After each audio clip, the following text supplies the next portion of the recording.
Olá, pessoas.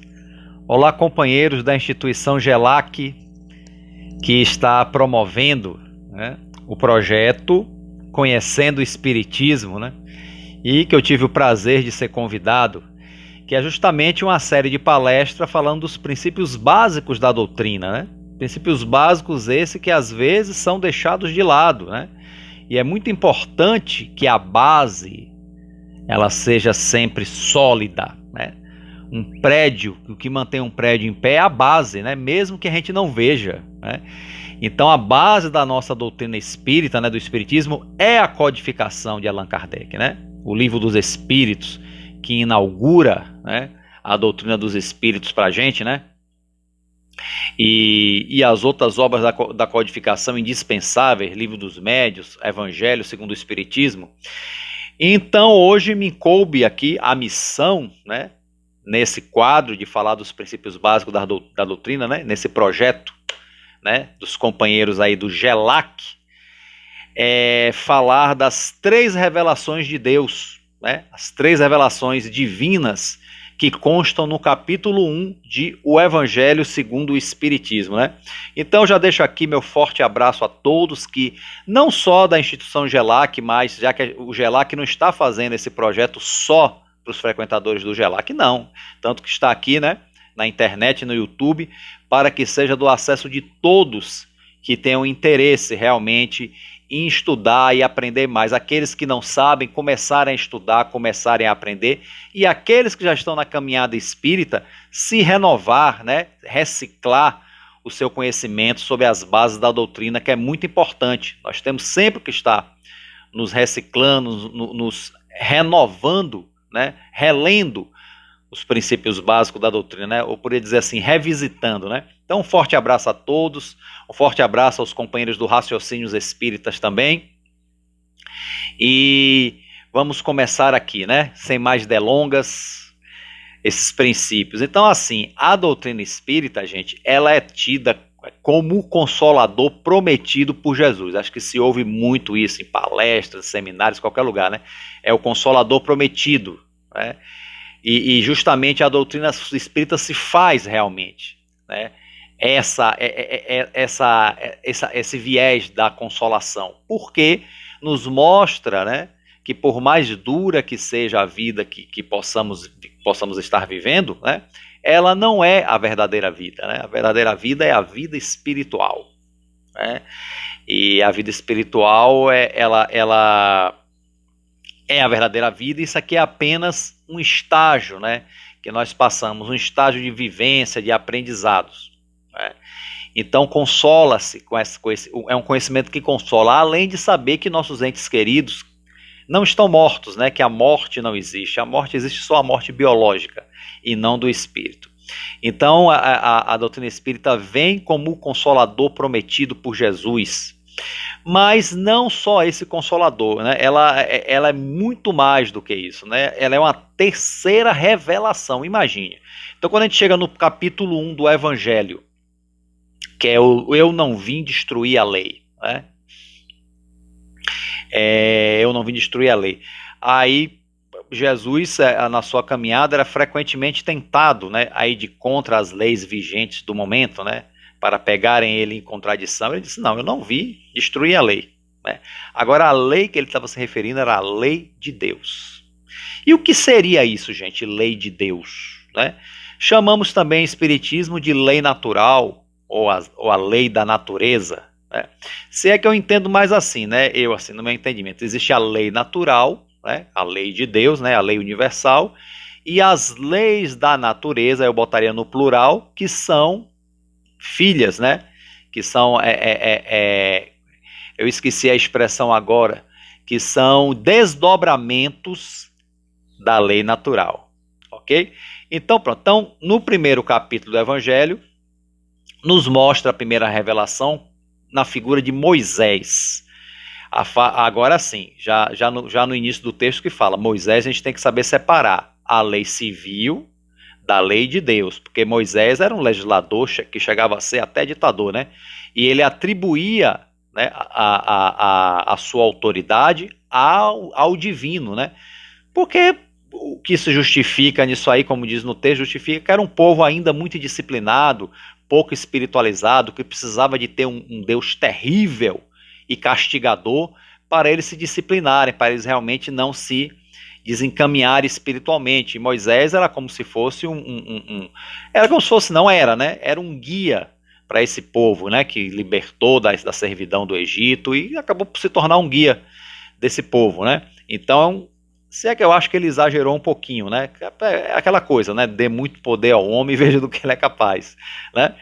Mas ainda assim, Moisés representa a lei de Deus na parte do decálogo, dos 10 mandamentos, aquele que foi recebido lá no Monte Sião, né?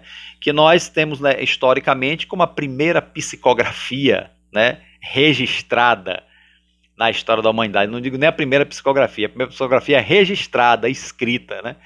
Que é psicografia escrita, né? Então, a primeira psicografia da história da humanidade, que seria o Decálogo. Então, essa lei serve, sim, como lei de Deus, porque ela tem um valor universal, diferente das leis civis de Moisés, né?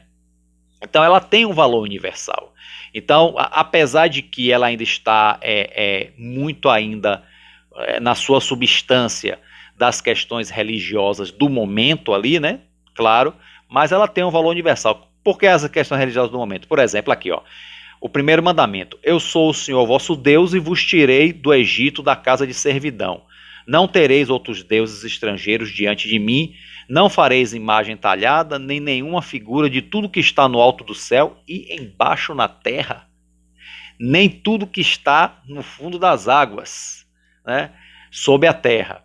Não adorareis, nem lhes renderei culto soberano, ou seja, não se poderá cultuar outros deuses que não Deus único, né? O Deus dos hebreus, né?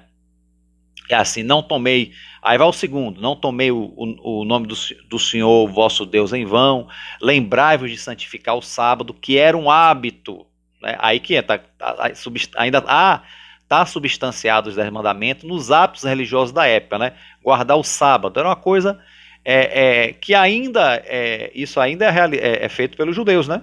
O sábado é o dia importante, o sabá, essa coisa toda, né? Mas ainda está, essa parte você vê que está ligada ainda à questão da cultura religiosa do momento. Mas as outras partes não, né? Honrai o vosso pai e a vossa mãe, a fim de viver de longo tempo na terra, que o Senhor vosso Deus não dará. Então isso aí é universal: honrar o pai e a mãe, não matareis, não cometereis adultério, não furtareis, não prestareis falso testemunho contra o vosso próximo, ó, não caluniarás, né? Não desejarei a mulher do vosso próximo, né? Principalmente se o próximo estiver muito próximo, né? Ainda tem essa piadinha infame, né? E não desejarás as coisas do vosso próximo. Ele bota aqui a casa, os servos, os animais, né? Então essa parte tem realmente já uma universalidade nessa lei, né? Apesar de uns 2 pontos ali está ainda coisas do momento. Então o decálogo é tido como uma revelação de Deus, mas não a legislação de Moisés, né? Que mostrava realmente. Então você vê que quem seguia a lei mosaica, né, sempre via um Deus, né, terrível, vingativo, né? Você vê no Velho Testamento, é um Deus vingativo, um Deus rancoroso, um Deus que castiga mesmo, né? E que manda as pragas do Egito, manda o dilúvio e toda essa série de hecatombes, né, naturais que acontece. E aí vem a segunda revelação, né? Aqui nesse capítulo, o Cristo, né? Que começa justamente dizendo o que eu falei no início: o Cristo não veio destruir a lei, ele veio fazê-la cumprir, mas a lei de Deus, não as leis civis de Moisés, que foram passadas como verdades, né? Durante, né, as pessoas que realmente seguiam Moisés e os profetas. Eu lembro que no livro Paulo Estevão, né? Paulo encontra com uma pessoa, com um comerciante, não lembro o nome dele agora, e aí foi tentar, né, falar sobre o cristianismo com ele. Ele, não. Ele, o que você acredita, meu irmão? Paulo pergunta: eu acredito em Moisés e os profetas. Então abra uma página aí. Então ele lê uma página lá não sei se é de Moisés ou de algum outro profeta, não lembro, mas mesmo assim Paulo consegue tirar algo espiritualizante dali, né? Você vê que sempre tem algo de espiritualizante, apesar de estar evado lá dos preconceitos, né, daquela cultura mais agressiva toda da época, ainda assim se consegue tirar, né? Então Jesus é essa parte espiritual que está na lei, né, mosaica e dos outros profetas, ele mantém, mas também corrige, né, vamos dizer assim, as distorções que são para se adaptar às conveniências, né, do farisaica, principalmente dos fariseus, né? Então Jesus ele veio desenvolvê-la, né? Então ele pega toda essa lei de Moisés e do profeta, quer dizer, antes com Moisés e os outros profetas anteriores era um Deus terrível que castigava, e agora Jesus traz um Deus diferente, traz um Deus que ama as suas criaturas, que ama, que tem misericórdia, que perdoa. Então Jesus veio personificar o amor, né?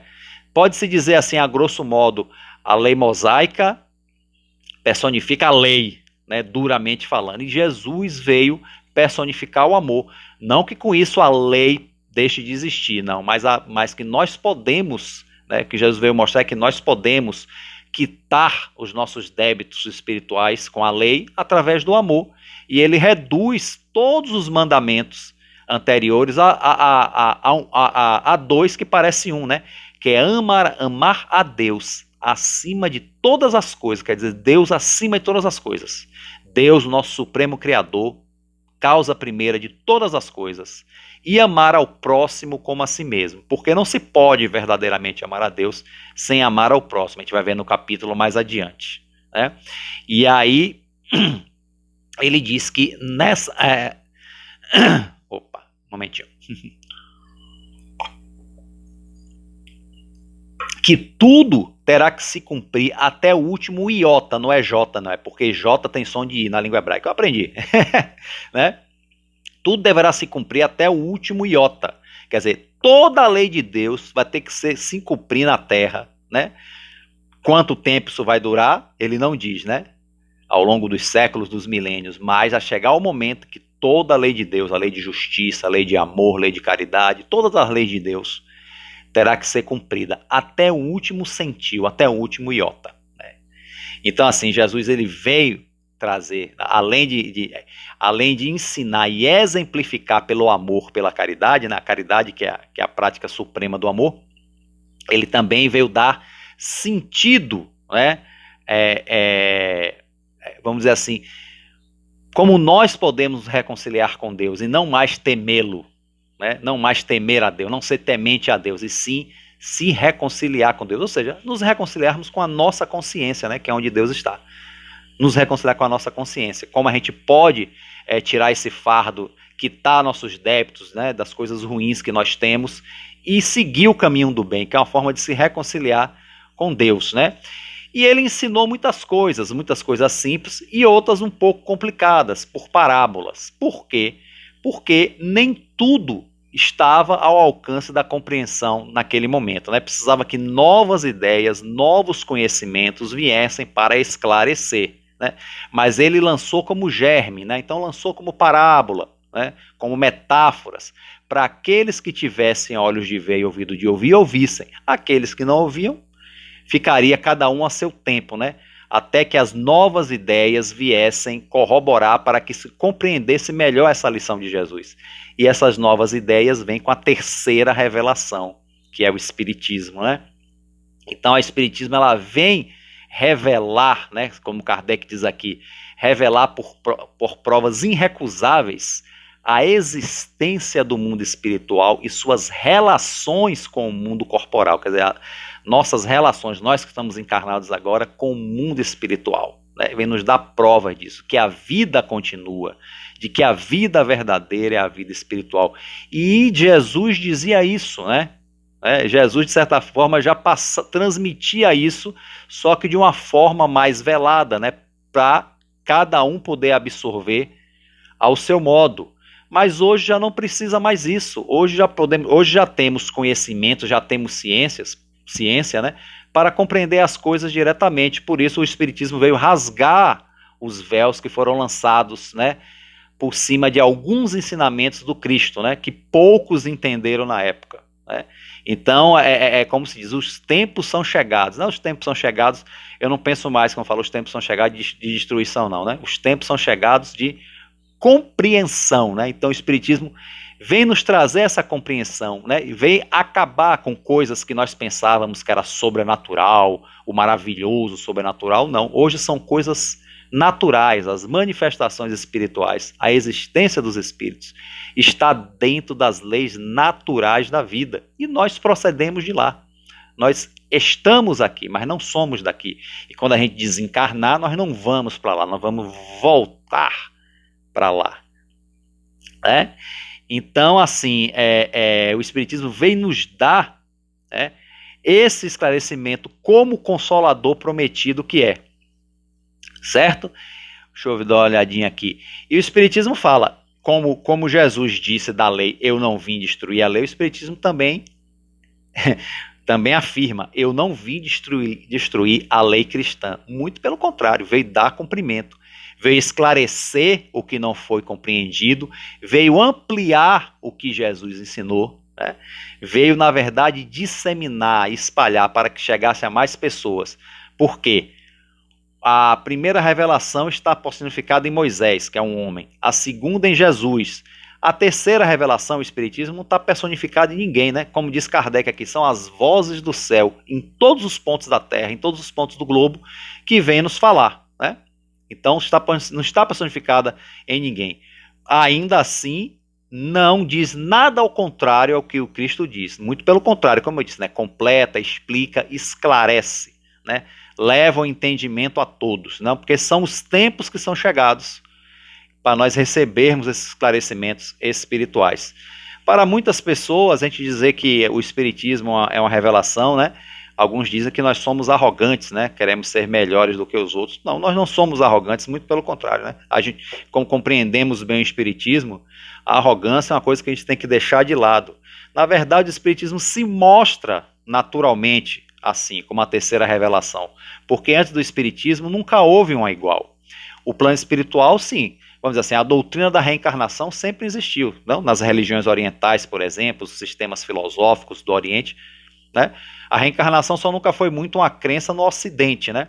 Mas ela estava no cristianismo no início, né? Quem quiser pesquisar, fica à vontade, né? Divaldo Franco até tem uma palestra que fala sobre isso muito boa, que tem na internet, que fala que o princípio da reencarnação foi retirado, né, do cristianismo por conta de um concílio lá de Constantinopla, né, que foi um concílio não universal, né, foi uma coisa arbitrária, né, porque feria interesses. Né. E eu, quando tive aula de História da Arte, né, quando eu fazia faculdade, mostrou a arte das catacumbas, que era onde os cristãos se reuniam para não serem pegos pelo Império Romano. E tem desenhos nessas catacumbas, né? E os historiadores demonstram, por esses desenhos, por análise, que os cristãos primitivos eram reencarnacionistas, né? Então, uma prova histórica aí, não foi de espírita, não foi de ninguém, foi de historiadores da arte, né? Que o cristianismo era reencarnacionista, né? E não poderia deixar de ser, porque se não fosse, como explicar tudo sem a reencarnação, sem a existência do plano espiritual, como explicar os ensinamentos de Jesus, né? Sobre o bem sofrer, sobre o burilamento, sobre como é que uns sofrem e outros não, né? Sobre as recompensas, né, que nos aguarda.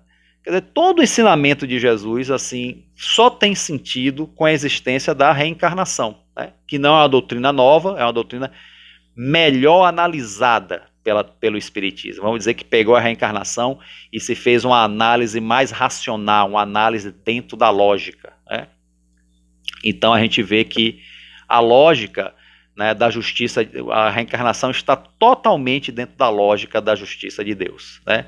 Senão não haveria real justiça, não haveria equanimidade, né? Porque uns têm tanto, outros têm tão poucos, porque como a inteligência pode se desenvolver em tão pouco tempo, como é que uns têm inteligência assim lá em cima, outros já são mais refratários?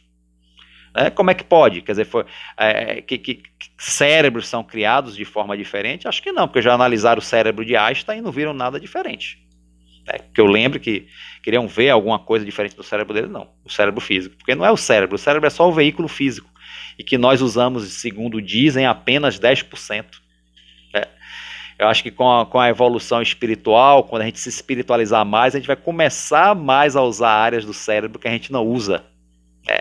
Eu acho que até essa questão do uso do cérebro acompanha a evolução espiritual. Né? Interessante, né? Uma coisa de se notar, né? Bom, então assim, só para buscar a origem do espiritismo, né? Essa doutrina, as vozes do céu, que confirma tudo e esclarece o que Jesus trouxe, então é a terceira revelação de Deus, né? Então, assim, que ele nos traz, e foi uma revelação que causou assim, muito impacto na época, né? Ainda hoje causa, né? Mas não tanto quanto na época, né? Por causa dos preconceitos, por causa do medo, né? Eu estou relendo a obra O que é o Espiritismo, que, né, as partes dos diálogos de Kardec, e uma das coisas que eu percebo que os detratores querem derrubar o Espiritismo é porque, na verdade, Allan Kardec ele diz que talvez tenham medo da verdade, porque se o Espiritismo for uma farsa, ele cai por si mesmo, né? Não precisa de ninguém derrubar. Mas assim, em um livro dos Espíritos, que é a nossa obra, né, original, né, que abre o Espiritismo, né, que é, vamos dizer assim, a materialização dessa terceira revelação, porque aqui o Kardec, nesse capítulo do Evangelho, ele dá uma coisa resumida, né, porque pressupõe-se que quem está estudando aqui já leu o livro dos Espíritos todo, né? Se não leu, ou então, aliás, eu não vou nem dizer, quando eu li esse texto antes de ter lido o livro dos Espíritos, e me interessou mais ainda para ler o livro dos Espíritos. Inclusive, muitos poucos espíritas, né, leem a introdução do livro dos Espíritos. Muita já pula, já vai logo para as perguntas. Né? São poucos que leem a introdução do livro dos Espíritos, gente, é importante. Porque, por exemplo, quando o Espiritismo começa com a nova ciência, como uma nova ciência. Né? Ciência no sentido de conhecimento, né? E mesmo porque o Espiritismo foi feito através da observação. Né? O Espiritismo ele não tem caractere de ciência acadêmica, a ciência do mundo, né? Allan Kardec explica isso em O que é o Espiritismo, né? Lá para o crítico, justamente porque não se pode controlar os espíritos, né? Os espíritos você não pode botar dentro de um tubo de ensaio e ele fazer o que você quer. Você não pode criar um sistema para os espíritos fazer o que você quer. Então, os espíritos eles são inteligências livres e pode acontecer de você até fazer uma sessão mediúnica e nenhum se manifestar, porque não querem. Se nós, imagina, o que são os espíritos? São os espíritos não, os espíritos, né? Somos nós, almas das pessoas que estamos desencarnados. Então, nós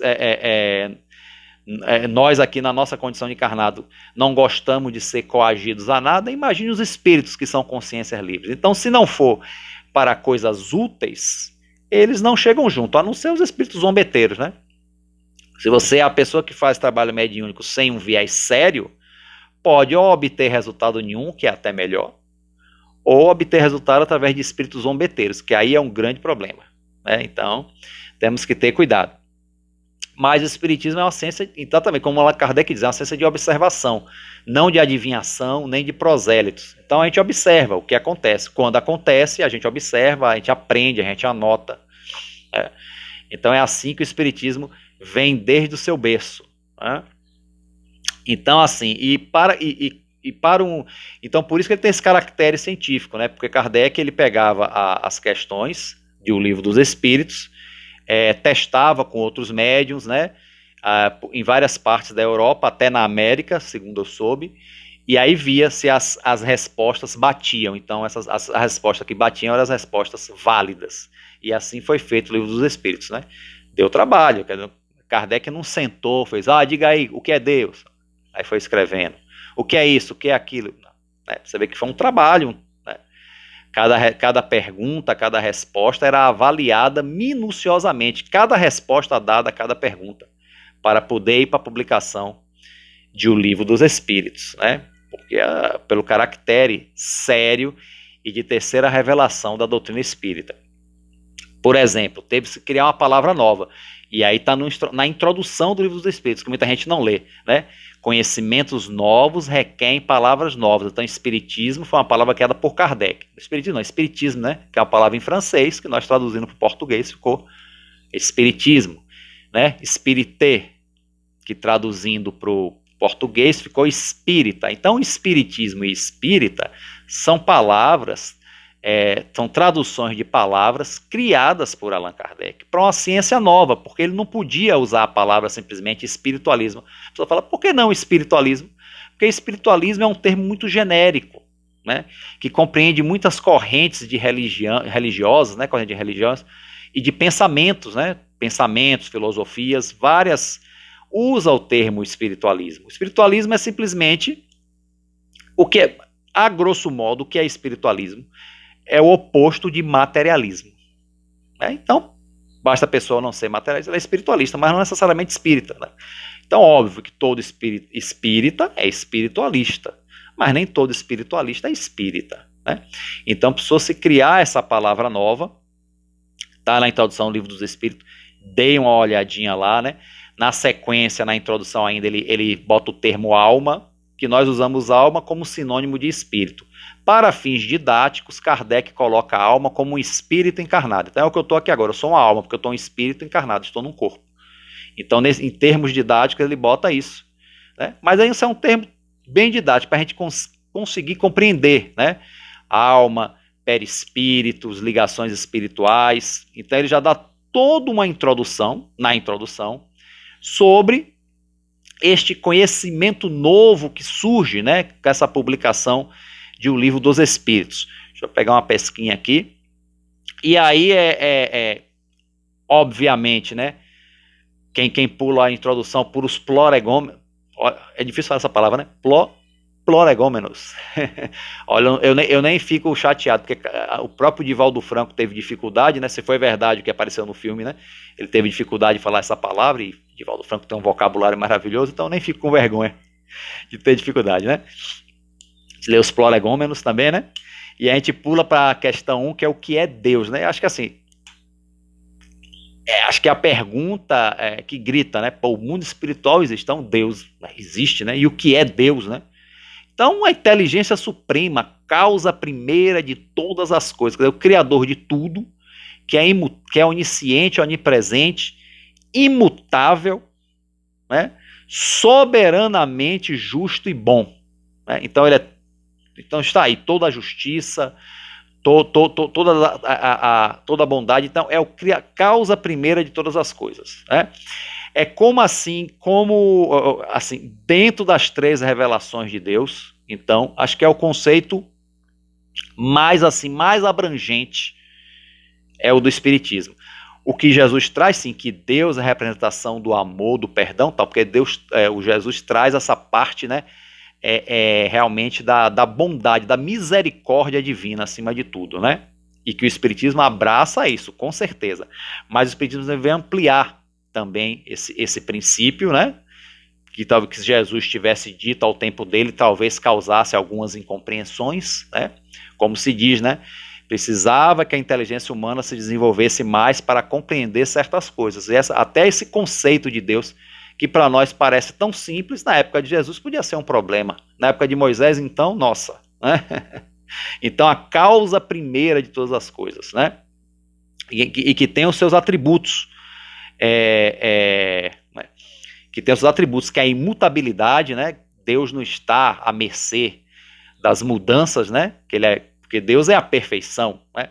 Às vezes a pessoa pergunta assim, às vezes o Flavinho estava fazendo uma palestra, né, lá no Raciocínios Espíritas, aí como seria, como alguém perguntou no comentário, como seria Deus? Para a gente não dá, a nossa mente ainda é muito limitada para mensurar a essência de Deus, né?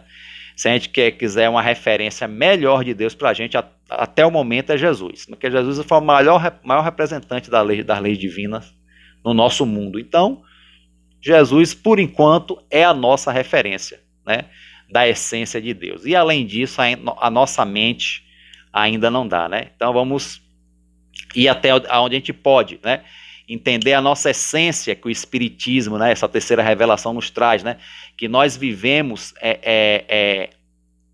os princípios universais, né, na quais nós vivemos, que é Deus, Espírito, Matéria. Veja bem, gente, isso aqui é uma separação didática, econômica que Allan Kardec deu, para a gente ter também o conhecimento. É óbvio que há várias, milhares, trilhares de variáveis entre esses três aspectos, né?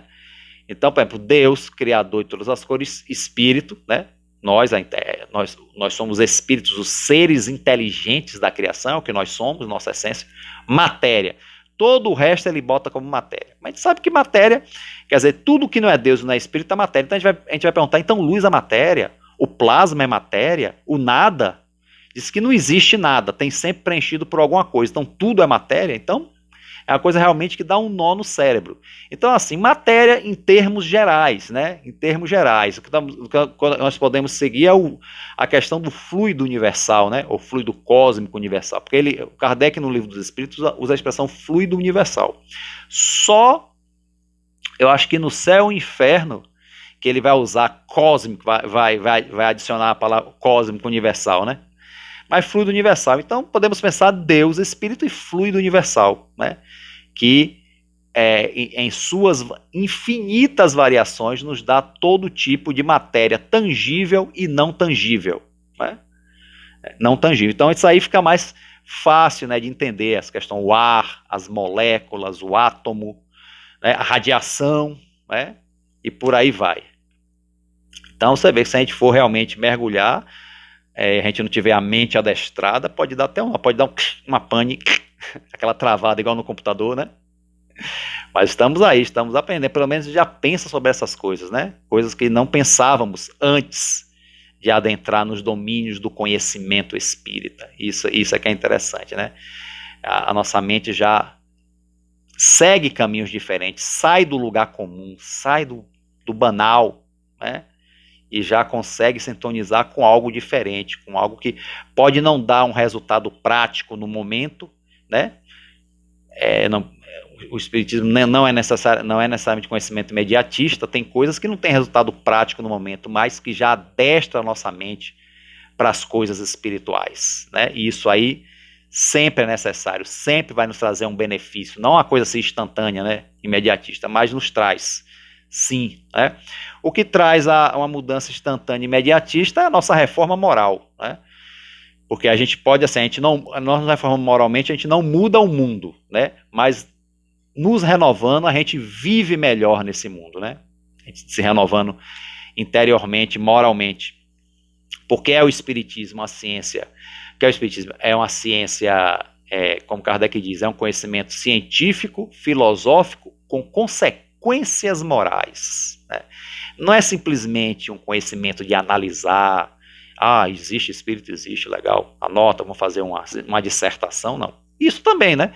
Mas também nos traz consequências morais, nos convida à reforma íntima, né? E isso é que faz do espiritismo mais poderoso ainda, né? Emmanuel, no livro Consolador, divide, né, o pensamento espírita em ciência, filosofia, religião. Religião nós sabemos que é uma coisa muito controversa, né? Muitas vezes a palavra religião não soa bem nos ouvidos de muita gente, inclusive no meu, né? Mas já tô melhor com isso, né? Dizer que o espiritismo é uma religião. Eu não digo que o espiritismo é uma religião, mas pela análise de Emmanuel, eu acho que é um aspecto válido, sim. Por quê? Porque o que nós chamamos de religião, né, de religiosidade, é o nosso voltar para a divindade, para Deus, para os seres superiores, os espíritos superiores. Então isso é um exercício de religiosidade. Então religião vale nesse sentido, é um aspecto, mas não a religião no sentido dogmático, né, das religiões que existem, né? Muito pelo contrário, né? A gente procura até se libertar disso, né? Então, acima de tudo, eu sempre digo, o espiritismo é um conhecimento. Os aspectos filosófico, científico e religioso são apenas aspectos didáticos para a gente poder compreender melhor as nuances do conhecimento espírita. E Emmanuel quis fazer isso no livro O Consolador, né? E fez bem, né? É um livro bem que não fecha todas as questões, mas que nos dá mais uma luz, né? E é importante que a gente tenha essas luzes, né? Que a gente desenvolva realmente essa espiritualidade, essa religiosidade, não a religião dogmática de temor a Deus, nem de virar carola, nada disso não, porque nada disso é útil, né? Mas de um crescimento espiritual saudável, que realmente nos renove verdadeiramente, não estimule em nós a hipocrisia que muitas vezes muitos religiosos, né, não vou dizer todos, mas muitos religiosos se deixam levar, né? Então, um crescimento espiritual real, ok? Então, assim, eu já falei aqui dos elementos gerais do universo, né? Sobre o tríplice aspecto da doutrina espírita. E uma coisa importante, né, que Kardec fala aqui no Evangelho, né, que é assim, que ele fala: eu não vim destruir a lei, né, mas cumpri-la. Então, assim, lembre-se que assim, o Espiritismo ele se pauta na lei, né, se pauta na lei divina ou natural. Por isso que é assim, como Kardec disse, por isso que o Espiritismo é uma doutrina tão sólida, porque se pauta nas leis da natureza. Quais são as leis da natureza? Aquelas leis que são desdobramentos da lei divina, da lei natural, ou podemos chamar das leis da lei de Deus, né? Tanto que você, no livro dos Espíritos, em o livro dos Espíritos, nós temos no livro 3, né? A lei divina ou natural, né? O primeiro capítulo ele vai falar sobre a lei divina, natural, ou a lei de Deus, né? Que é a lei, que são leis eternas e imutáveis, tal e qual o próprio Deus, né? São as suas manifestações, né? E onde está essa lei de Deus, essa lei divina? Eu falei no início do vídeo, está na nossa consciência, né? Esse é o aguilhão, vamos dizer assim, que nos alerta, né? Para alguns, mas para as pessoas muito perversas, muito malvadas, essas pessoas não têm consciência. Não é que eles não tenham, porque a consciência ainda está entorpecida. Mas um dia, essa consciência desperta, né? E esse despertar é invariavelmente doloroso, né? É invariavelmente doloroso, né? É como aquela cura amarga, né? Então, o pessoal diz que os melhores remédios são os remédios amargos, né? Gosto ruim, cura boa. Então isso aí acontece muito com o despertar de consciências para a realidade, né? Para a condição espiritual de cada um. E é onde está escrita a lei de Deus, né? Então, por exemplo, a pessoa às vezes a gente vê as comunicações espirituais ou os relatos dos livros mediúnicos que espíritos estão sofrendo no pós-morte, estão assim, estão assados, estão em regiões assim, assado, umbralinos e tal. O que é isso? Na verdade é a consciência deles que prendem, que vinculam eles a essas situações, a consciência de culpa, né? Não é Deus que está castigando, né, matracando o espírito, não, né? Então a gente tem que ver que onde está a nossa mente, está o nosso coração, né? Então assim, então por isso que Jesus fala, né? O reino de Deus começa dentro de nós, né? Ou seja, nos renovando por dentro. E as atitudes externas, consequentemente, se tornam atitudes boas, né? Que o reino de Deus começa dentro de nós. Ok? Se é que diz assim, a gente praticar um ato de amor, de caridade, mesmo sem vontade, né? Fazer uma coisa só de fora para fora, ainda assim é muito bom, que é melhor do que não fazer nada, né? Ainda é um bem que está se fazendo, e todo bem traz uma consequência boa. Não é o ideal, não, mas é um bem. Todo bem traz uma consequência boa, né? Uma vez eu vi um palestrante falar: se você der um pão para a pessoa xingando a pessoa, toma aí, miserável. Ainda é melhor do que não dar o pão, porque pelo menos vai matar a fome dele. Então todo bem ainda traz uma consequência, né? Mas melhor não, melhor que seja realmente um bem que venha de dentro, né? Que a manifestação externa seja o reflexo do que nós estamos, né, renovados por dentro, né? Então, assim, essa lei de Deus escrita na nossa consciência nos dá a ideia de bem e de mal. Porque, assim, a ideia de bem e de mal, você pode dizer, é muito relativo, né? O que é bem para uma pessoa é mal para outra, tal. Aí são os relativismos das conveniências humanas, né? No livro dos Espíritos diz, o que é bom, o bem é o que está de acordo com a lei de Deus, está de acordo com as leis divinas, é o que não fere as leis divinas, e mal é tudo que se afasta dela. Pronto. Então isso aí é o que os espíritos nos trazem. Então o que é bom é aquilo que causa bem na pessoa. Você pode dizer assim, algum bem tem aparência de mal. Por exemplo, você dá uma bronca no seu filho para corrigi-lo, por exemplo, parece um mal, você está bronqueando com o menino, tal. Não, é um bem que você está fazendo, porque você está educando ele para que se evite coisas piores no futuro, né? Agora é um bem, né, que é difícil de se fazer, né? A gente dá uma bronca, a gente dá um castigo, né? Muitas vezes, né, causa choro, causa chateação na criança, mas infelizmente os espíritos que se encarnam no mundo ainda são rebeldes e precisam da educação, e essa educação começa em casa, com os pais, com os responsáveis. Então, assim, é uma prática do bem que é difícil, mas que é necessária. Então, por que é bem? Porque provoca uma coisa boa, né? Ajuda a corrigir uma coisa ruim que está naquela criança, você está corrigindo, né? Então, é o bem. Então, o bem tem suas diversas nuances, como Jesus. Jesus, ele amparava, abraçava os sofredores, curava, mas quando tinha que repreender, ele repreendia também, repreendia a hipocrisia farisaica, repreendia os maus procedimentos. Ele sabia, né? Saber usar a energia de repreender o mal, mas também abraçar até maternalmente aqueles que sofrem. Então Jesus nos exemplifica bem essas nuances diferentes. Ok? Então, assim, então, como eu disse, essa lei divina ou natural, né, que está na consciência, tem os seus desdobramentos, né, que aí é outro estudo, vai ser outra palestra, né, que são as leis de adoração, do trabalho, reprodução, preservação. Rapaz, é coisa, hein? Né? Quando chegar lá na parte de leis morais, a gente vai ver cada uma delas, né, cada uma dessas leis individualmente, né, que são expressões da lei de Deus, né?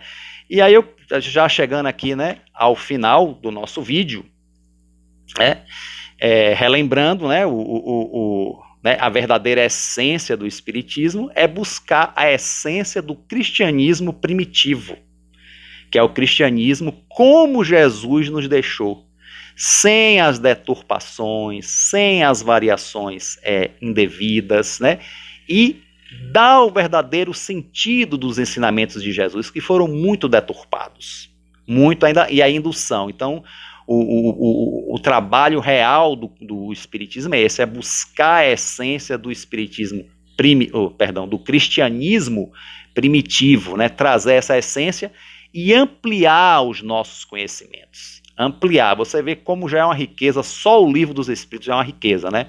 Já amplia o nosso conhecimento. O Evangelho segundo o Espiritismo amplia mais ainda, nos traz conforto, nos traz consolações. O livro dos médiuns nos traz, né, toda a ciência de como é a relação do mundo espiritual com o mundo material, nos traz, né, análise e observações maravilhosas, e o céu e o inferno, a nossa condição, né, de céu e de inferno, que é uma questão íntima de consciência, né? Kardec é algo que já está no livro dos Espíritos e é ampliado nesse livro, né? E a Gênese, os milagres e as predições, né, que nos traz a visão de como as coisas, o mundo funciona, né, como as coisas acontecem.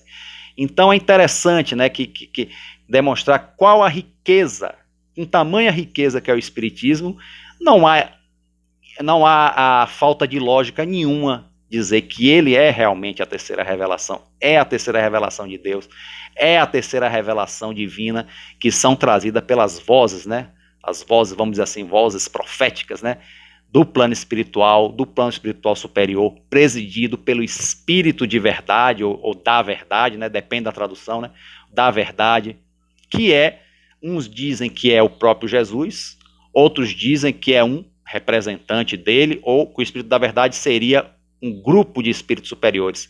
Na verdade, gente, não importa, a gente tem que ter em mente que o Espírito da verdade é a maior representação de Jesus para nós espíritas. É essa representação que nós temos que ter de Jesus, a representação do Espírito de verdade, né? que nos traz, que nos ajuda a dissipar as trevas e trazer as verdades. Verdades essas muitas vezes incômodas, que nós não queremos saber, mas que são importantes e que depois que a gente se educar, depois que a gente crescer espiritualmente, vamos ver que valeu a pena passar por este incômodo, que não foi tão incômodo assim, né? Que gerou em nós um crescimento espiritual, porque essa é a nossa destinação, né? Essas leis que são trazidas para a humanidade, elas são alavancas, né? Primeiro vem uma alavanca com Moisés, uma alavanca de acordo, né, um empurrão de acordo com o que se podia na época. Depois veio Jesus, que traz a luz para a humanidade, do amor, da misericórdia. Depois vem o cristianismo, que traz o esclarecimento e aumenta mais ainda essa luz que Jesus trouxe ao mundo. Ok? Então, o importante é a gente conhecermos a nós mesmos, né? Nossa reforma, e conhecer o Espiritismo, gente. Então, quem não pegou, pega o Livro dos Espíritos e começa a ler da introdução. Viu? Começa a ler da introdução, lê, analisa, anota, vamos aprender e vamos realmente crescer enquanto espíritos. Então vou encerrando por aqui, gente, espero que eu tenha sido claro, que o que eu falei tenha sido suficiente, tenha cumprido o objetivo aí, né, do projeto do GELAC, né, que mais uma vez eu agradeço aí ao Instituto GELAC por esse convite, e eu vou encerrar agora aqui com a prece de agradecimento, né, elevando o pensamento a Jesus, aos espíritos superiores que nos presidem, e agradecê-los, agradecer a Jesus, aos bons espíritos, por toda a boa inspiração que nos chega, por esse conhecimento maravilhoso, pela oportunidade que temos de aprender, e vamos pedir forças, vamos pedir resistências morais, para seguirmos firmes no aprendizado e na vivência dos princípios espírita cristão. Que a paz esteja conosco e que Deus nos abençoe grandemente, hoje, agora e sempre. E que assim seja, graças a Deus. E assim encerramos, gente. Muito obrigado, né? Um forte abraço a todos e fiquem com Deus.